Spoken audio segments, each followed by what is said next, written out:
한 마음과 한 뜻이 됩시다라는 제목으로 말씀을 좀 전하고자 합니다. 오늘 우리는 지금 고린도 교회에 관한 이야기를 좀 나누고자 합니다.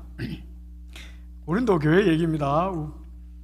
이 교회는 사도 바울이 2차 해외 선교 여행 중에서 만난 아굴라와 브리스길라 부부와 함께 개척한 교회입니다. 고린도 교회는 그리스 남단에 위치한 항구 도시 고린도에서 세워졌습니다.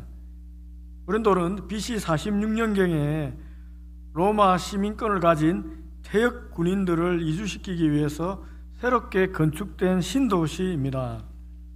아가야 지방 행정 수도로서 로마와 아시아를 연결하는 전략적으로 아주 중요한 위치에 있었습니다. 오늘날로 치면 한국을 예를 들면 부산과 같은 번창하는 항구 도시였습니다. 고린도는 그리스 사람들에게는 아프로디테, 로마 사람들에게는 비누스로 불리는 여신을 수호신으로 모시던 도시였습니다. 항구 도시였기 때문에 수많은 낯선 사람들과 선원들이 드나들었고, 비누스 신전의 창기들로 인해서 도덕적으로 타락했고 성적으로 문란한 분위기가 가득했습니다. 이런 환경 속에서 고린도 교회가 세워졌습니다. 그러니 여러 문제들이 자연스럽게 발생하게 되었습니다. 그래서 사도 바울은 이런 문제들을 해결하고자 고린도 전서를 쓰게 된 겁니다. 이 편지글입니다. 본문은 고린도 교회에서 발생한 여러 문제 중에 분쟁의 문제에 대해서 해결책을 다루고 있습니다. 바울이 제시하고 있는 고린도 교회 분쟁의 원인과 해결책을 한번 살펴보도록 하겠습니다. 첫 번째, 고린도 교회 분쟁의 원인은 교만, 자만 때문입니다. 4절 7절입니다. 읽지 않았는데 4절 7절입니다. 그리스도 예수 안에서 너희에게 주신 하나님의 은혜로 말미암아 내가 너희를 위하여 항상 하나님께 감사하노니 이는 너희가 그 안에서 모든 일, 곧 모든 언변과 모든 지식의 풍족함으로 그리스도의 증거가 너희 중에 견고하게 되어 너희가 모든 은사에 부족함이 없이 우리 주 예수 그리스도의 나타나심을 기다림이라. 이 고린도 교회는 영적으로 많은 것을 갖추고 있었습니다. 그래서 바울은 하나님께 기도할 때마다 이들의 영적 풍요에 대해서 감사한다고 말하고 있습니다. 또 고린도 교회는 전도에 열심히 있었고 성경 지식도 풍부했으며 부분에 대한 확신도 분명했습니다. 또한 영적 은사에 있어서도 부족함이 없었다고 기록하고 있습니다. 또 재림에 대한 확실한 신앙을 가지고 예수 그리스도의 나타나심을 기다리고 있다고 분명히 얘기하고 있습니다. 영적으로 풍성하고 믿음이 좋고 또 행하는 믿음도 있고 전도도 하고 예수 그리스도의 재림을 기다리는 분명한 믿음의 교회였습니다. 그러나 안타깝게도 이처럼 신앙적으로 잘 갖춰졌다는 사실이 이들에게 자만심을 심어주었습니다. 우리 주변에서도 살펴보면은 이 믿음이 자라면서 신앙적으로 좀 문제가 생기는 것을 종종 볼 때가 있습니다. 순이나 부서에서 순원으로 섬길 때, 그냥 평부서원으로 섬길 때 믿음이 어릴 때는 크게 문제되는 일이 없습니다. 그러나 믿음이 자라면서 순장이나 부서장들의 의견과 다른 의견을 가질 때가 있습니다. 내 생각과 다른 거예요. 그러면은 리더들의 의견을 무시할 때도 있고 또 비판적으로 변할 때가 있습니다. 이렇게 리더들과 갈등이 벌어지는 것입니다. 자신의 믿음이 커졌고 교회에서는 없어서는 안 될 인물이다, 일꾼이 되었다라고 느낄 때, 그때가 우리 스스로 자신을 살펴야 될 때입니다. 내 뜻과 리더의 뜻이 달라서 갈등할 때 미국의 윤리신학자인 라인홀드 니브가 했던 이 기도를 한번 생각해 보면 좋겠습니다. 라인홀드 니브 박사의 기도문입니다. 내가 고칠 수 없는 것은 그것을 받아들이는 마음의 평온함을 주시고, 내가 고칠 수 있는 것은 고칠 수 있는 용기를 주소서. 그리하여 내가 고칠 수 있는 것과 고칠 수 없는 것을 식별할 수 있는 지혜를 주소서. 여러분, 우리가 이 라인홀드 니브의 기도를 좀 마음에 좀 새기면 좋겠습니다. 교회를 할 때 내가 고칠 수 없는 것도 있습니다, 여러분. 그리고 고칠 수 있는 것도 있습니다. 그때 그걸 잘 분별해야 됩니다. 고칠 수 없는 것을 억지로 고치려 할 때 문제가 생기는 것입니다. 제가 목회자가 되기 전에 개척교회 건축회계 집사로 섬긴 적이 있습니다. 당시 제 나이가 32살이었습니다. 총각 집사였습니다. 우리 교회 청년들 중에 30 넘은 청년들이 집사 직분을 줘야 되겠다는 생각을 하게 됩니다. 제가 오늘 말씀 준비하면서 32이었는데 교회 건축회계 집사를 했어요. 건축위원장이 중간에 힘들다고 그만두어 버렸습니다. 그래서 참 어려운 과정을 많이 겪었는데 그 과정을 거치고 교회 건물이 세워졌습니다. 그래서 헌당식을 하게 되었는데, 헌당식에 참석한 교계 어르신 한 목사님이 제게 다가오셔서 교회를 위해서 큰일을 했다고 격려하면서 사단이 틈타지 못하도록 마음을 낮추어야 합니다. 교만하면 안 됩니다 라고 말씀하셨습니다. 그분뿐만 아니라 몇몇 교회 어른 목사님들이 제게 와서 거의 동일하게 말씀하셨습니다. 저는 당시 왜 그런 말씀을 제게 할까 깊이 생각해 보았습니다. 제가 원했든 원하지 않았든 사람들이 교회 건축에 수고했다고 인정해 주었기 때문에 제가 교만에 빠져 교회를 어렵게 할 수 있으니 조심해라는 경고로 제가 받아들였습니다. 또한 교만하면은 제 신앙이 어려움을 겪을 수도 있다는 것을 아신 경험이 풍부한 교계 목사님들이 제게 좋은 충고를 하셨다고 생각이 됩니다. 그리고 실제로 그 목사님들 우려대로 당시 제가 하던 사업이 잘못돼서 큰 낭패를 겪었습니다. 그 목사님 말씀대로 그때 좀 더 겸손했으면 낭패를 당하지 않았을 것이라고 생각이 듭니다. 그 당시 교회를 위해서 제가 너무 열심을 냈고 또 믿음으로 충만했다고 생각해서 하나님께서 반드시 제가 하는 사업을 축복하고 도울 것이라는 자만에 빠져서 선배들의 충고, 조심하라는 충고를 제가 무시하고 받아들이지 않아서 제 사업이 실패하고 낭패를 당한 것입니다.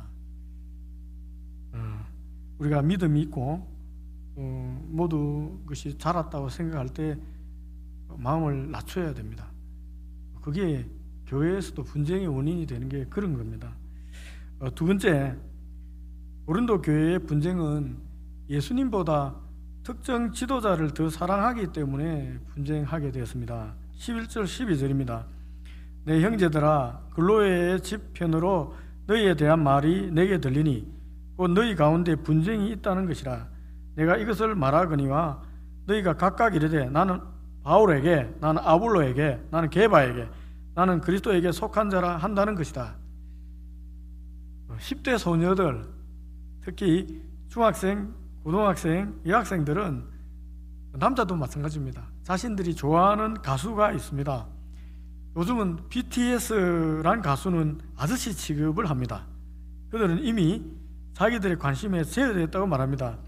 현재는 유진스, NCT, 블랙핑크 등 정말 듣도 보도 못한 낯선 이름의 아주 젊은 남녀 그룹에 열광하고 있습니다. 제 딸도 예외가 아닙니다. 노트북을 켠 걸 봤는데 배경화면에 남자 사진이 있어요. 놀라서 제가 물어보니 그게 남자 가수 얼굴입니다. 사진이 깔려있고, 공부하면서도 그 가수의 노래를 들으면서 공부합니다. 그리고 친구들과 전화통화하는 것을 들었는데 마치 이 가수가 자기 애인처럼 얘기하는 거예요. 친근하게 이름을 부르면서 누가 뭐 이렇게 하면서 전화통화를 합니다. 그러다가 자신이 좋아하는 가수가 별로다라는 말을 들으면 순간적으로 흥분해서 막 싸웁니다. 전화하다가. 정말 놀랍습니다. 제 딸이 맞나 싶을 정도로 열성적으로 자기가 좋아하는 가수를 변명하고 지지합니다. 거의 신앙 수준입니다. 신앙 수준. 예수님보다 이 가수를 더 신앙하는 것 아닌가 하는 생각이 들 정도입니다. 뭐 이와 비슷하지는 않지만은 이런 비슷한 일이 이 고린도 교회에서 벌어진 것입니다. 각자 자기가 좋아하는 지도자들을 향해서 너무 광신적으로 지지하고 추종하고 있습니다. 또 자신과 의견이 달리 다른 지도자를 좋아하는 사람들은 배척한 거예요. 넌 내 생각과 다르잖아 하고 배척하는 거예요. 어떤 사람들은 고린도 교회를 개척한 사도 바울을 존경하면서 나는 사도 바울로부터 세례를 받았어. 나는 사도 바울의 참 제자야 하면서 사도 바울 지지자라고 주장했습니다. 또 어떤 사람은 성경에 능통하고 학자적인 자질을 가지고 있는 이 아볼로라는 사람을 좋아해서 나는 아볼로에게 세례를 받았어. 나는 아볼로 지지하는 아볼로파야 라면서 아볼로를 지지했습니다. 또 어떤 사람은 예수님의 수제자이자 예루살렘 교회 수장이었던 베드로, 게바를 존경하면서 나 게바의 가르침을 따른다 라고 해서 게바파를 만들었어요. 이들뿐만 아니라 이 사람 지도자들별로 나누어 싸우는 것 보니까 마음에 들지 않는 사람들이 있어요. 그래서 그들은 스스로 그리스도파를 만들었습니다. 결국 고린도 교회는 바울파, 아볼로파, 게바파, 그리스도파로 나뉘어 각자 자신의 지도자를 위해서 그 가르침 주장하며 갈라서게 된 것입니다. 이게 분쟁하는 원인이에요. 여러분, 이런 일이 고린도 교회만 있겠습니까? 똑같은 유형은 아니지만은 우리 교회에서도 사람을 좋아해서 나뉘어지는 모습을 간혹 볼 때가 있습니다. 연말이 되면은 교회에서 순을 바꾸고 또 부서를 조정할 때가 있습니다. 어떤 수는 사람들이 너무 많습니다. 어떤 수는 상대적으로 좀 적습니다. 순원들이 많은 순이 분순하면 좋습니다. 안 그러면 그 순에서 몇 명을 떼어서 다른 순으로 이동시켜야 할 필요가 있는 거예요. 그런데 순을 바꾸겠다고 얘기하면 어떤 일이 벌어집니까? 현재의 순장을 너무 사랑해서 절대로 다른 순에 안 가겠다는 거예요. 그냥 사랑하는 게 아니고 너무 사랑한다는 거예요. 다른 순에 가면은 무슨 일이 벌어질지 모르겠습니다. 그래서 순을 못 바꾼 지 몇 년이 됐습니다. 그래서 계속 그 순이 자꾸 늘고 이제 지금 그대로 있는 것입니다. 그 순을 억지로 그래서 할 수 없이 또 몇 명을 순을 옮겼습니다. 옮기면 어떤 일이 벌어집니까? 새로운 순장과 순원들에게 정을 잘 못 붙이는 거예요. 부서도 마찬가지입니다. 연말에 부서장들이 또 이동이 있습니다. 우리 교회는 당에서 3년마다 주로 이제 많이 이동하는데 특별한 경우가 아니면은 이동을 합니다.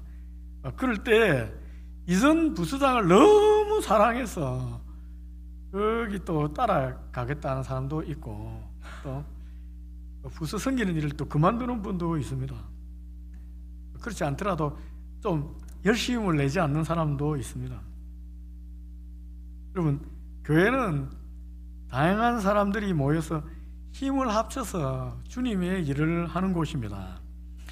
순장을 위해 일하지 않잖아요. 또 부서장을 위해서도 일하지 않습니다.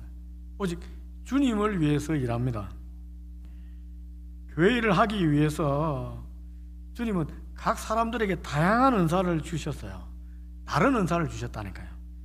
또 서로 협력해서 선을 이루게 하기 위해서 다양한 성품을 가진 사람을 교회에 보내주셔서 함께 일하게 하신 거예요. 그래서 다양한 사람들이 좀 다양하게 또 모여야 돼요. 내 뜻과 좀 다르고 다양한 사람들이 모여서 순을 이루어줘야지 그게 또 하나님 일을 하는 게 좋습니다. 또 후배를 좀 키워주기 위해서 또 양보할 수도 있습니다. 교회에서 주의 일을 할 때 우리가 마음에 새겨야 할 게 하나 있습니다. 세상처럼 효율을 따져서 일하면 안 된다는 거예요. 세상에서는 1등하기 위해서 일합니다. 교회에서는 1등을 목표로 일하면 안 됩니다. 효율적으로 일하면 안 됩니다. 남에게 대접받아서 1등에서 인정받기 위해서 일하면 경쟁하게 됩니다. 교회는 경쟁하는 곳이 아닙니다, 여러분. 교회는 큰 자가 어린 자를 섬기는 곳입니다. 처음 된 자가 나중 되는 곳이 교회입니다. 1등이 꼴찌가 되는 게 교회예요. 꼴찌가 1등이 되는 게 교회입니다. 주님은 약한 사람들을 더 귀하게 여겼습니다. 마음을 낮춰야 됩니다. 교회에서는 1등이 아니라 마음을 계속 낮춰야 돼요. 우리 사회에서 늘 경쟁에 승리한 분들이 많아요. 이곳에서도 일도 잘하고 인정받았던 사람이 많잖아요. 그럼 교회 와서도 똑같이 하려고 하면 안 됩니다. 마음을 낮춰야 됩니다. 계속 사회에서 1등 하세요. 교회에서는 낮춰야 됩니다. 겸손해져야 됩니다. 세상에서 사회적인 지위가 있고 부유한 사람들이 교회에 와서 자기보다 사회적 지위가 낮고 가난한 사람을 섬길 때가 있습니다. 지식도 경험도 능력도 사회적 기준으로 볼 때 더 뛰어날지라도 교회에서는 그냥 순원으로 무언으로 자신보다 더 어린 사람, 지적 수준이 더 낮은 사람, 사회적 직업이 변변치 않은 사람, 경험도 부족한 사람을 리더로 섬길 수 있습니다. 그러한 때에 여러분 겸손하게 낮추어서 섬겨야 됩니다. 그러지 못하고 나와 비슷하거나 나보다 뛰어난 사회적 수준이 있는 사람들을 순장으로 섬길래 하고 그쪽으로 옮겨달라고 하면 안 됩니다, 여러분. 그런 또 부수장 찾아가면 안 됩니다.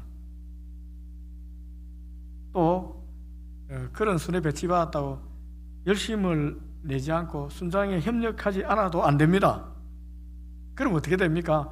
고린도 교회처럼 특정 지도자들을 중심으로 모여서 예수님보다 그 지도자 더 사랑하는 교회가 되는 겁니다.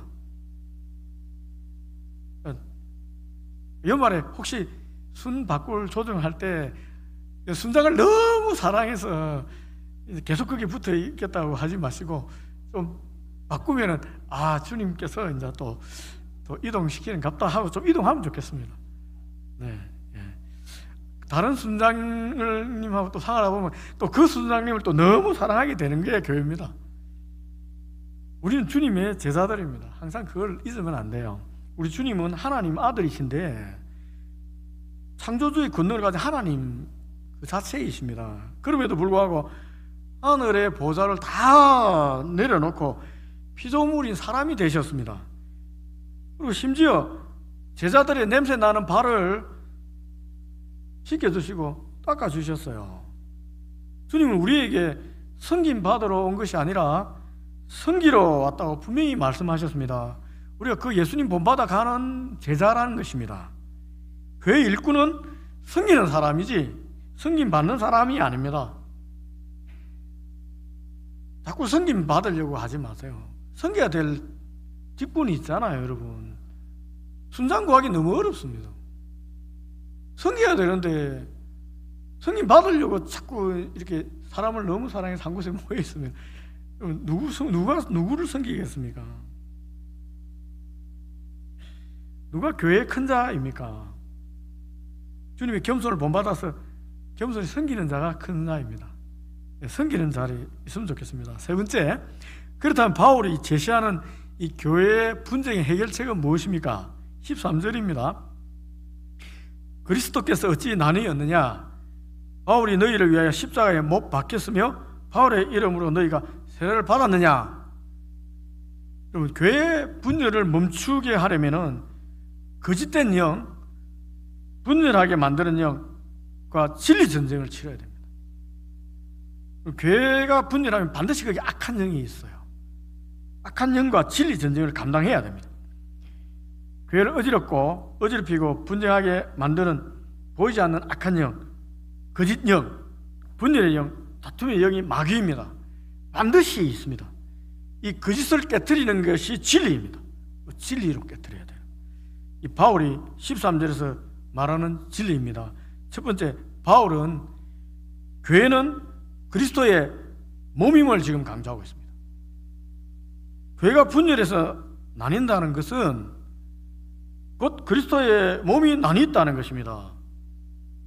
그리스도의 몸인 교회가 나뉠 수가 있습니까? 그리스도의 몸이 나뉠 수가 있습니까? 나눌 수 없습니다. 그런데 고린도 교회는 지금 나누어져 있습니다. 나누어질 수 없는데 나뉘어져 있는 거예요. 고린도 교회가 사람을 추종하여 분열하는 것은 정상이 아니다라는 사실을 바울이 진리, 교회는 그리스도의 몸이란 진리를 강조하면서 드러내는 것이에요. 그리스도께서 어찌 나뉘었느냐라고 강하게 지적하는 거예요. 나뉘는 것 비정상이다. 교회는 그리스도 몸이다. 이 진리를 선언하는 거예요. 이 진리 앞에 설 때 잘못됐다는 것을 깨닫게 됩니다. 두 번째, 바울은 교회는 주님의 십자가의 부활의 진리 반석 위에 세워져 있음을 드러내고 있습니다. 누가 십자가에 못 박혔냐는 거죠. 십자가의 반석 위에 섰다는 것이 교회라는 걸 드러내는 것입니다. 여러분, 바울이 교회를 위해서 십자가에 못 박혔습니까? 아닙니다. 예수님이 십자가에 못 박혔습니다. 바울이 고린도 교회를 개척했다는 생각도 잘 생각해 보면 잘못된 생각입니다. 바울은 단지 주님의 도구로서 고린도 교회의 기초를 닦은 것 뿐입니다. 아볼로는 바울 다음으로 주님의 도구가 되어 고린도 교회가 자라도록 주님의 말씀으로 양육했습니다.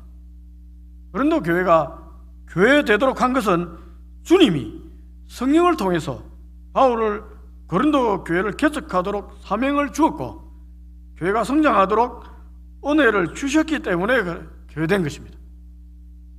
바울, 아볼로, 베드로는 다 주님의 제자로서 주님의 사역을 감당한 것뿐입니다.